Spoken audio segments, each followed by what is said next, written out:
This is Chester. Chester comes into the clinic with symptoms of yellow eyes and skin, itching, and abdominal pain. The nurse recognizes that Chester is showing signs of jaundice. Let's talk about jaundice.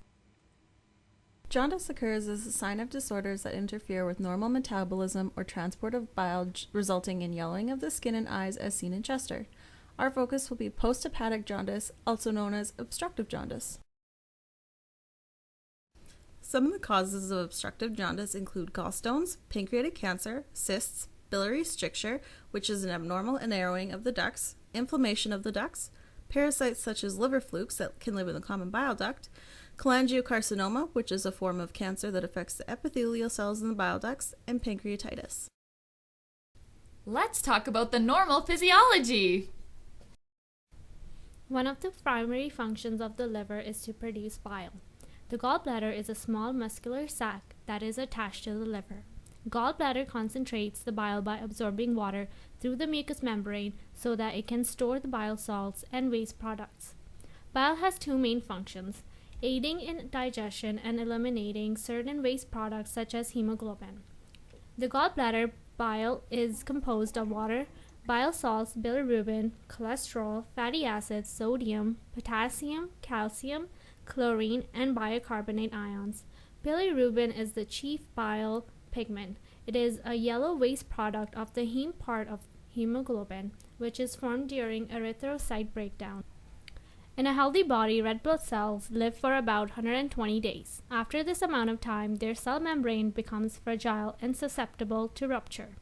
Once ruptured, the cell releases its contents, including hemoglobin, a protein, which is then broken down further to create bilirubin. Bilirubin is then absorbed into the liver cells from the blood, excreted into bile, and metabolized in the small intestine by bacteria. There are two forms of bilirubin, conjugated and unconjugated. Unconjugated bilirubin is free bilirubin molecules that have been released by the breakdown of hemoglobin that then attach to albumin particles in the blood to allow for transport.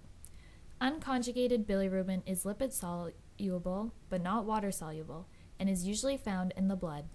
Conjugated bilirubin is formed by attaching glucuronic acid to the free unconjugated bilirubin, which makes it water soluble. This conjugated bilirubin is typically found in the liver because that is where it changes from unconjugated to conjugated. It is excreted in the bile through the left and right hepatic duct, which then come together with the cystic duct that form the common bile duct to be released into the small intestine. It can also be stored in the gallbladder when needed. When bilirubin is unable to be properly excreted, normal homeostasis is disrupted and negative effects are caused. Let's talk about the pathophysiology. Post-hepatic jaundice, also called obstructive jaundice, occurs when there is a blockage in the flow of bile from the gallbladder to the small intestine. Since bilirubin is located in the bile, it is also unable to be excreted. Excessive conjugated bilirubin is redirected to the bloodstream and is then stored in the layer of adipose tissue just below the skin, which causes the yellowing of the skin and sclera of the eyes. Let's talk about the symptoms.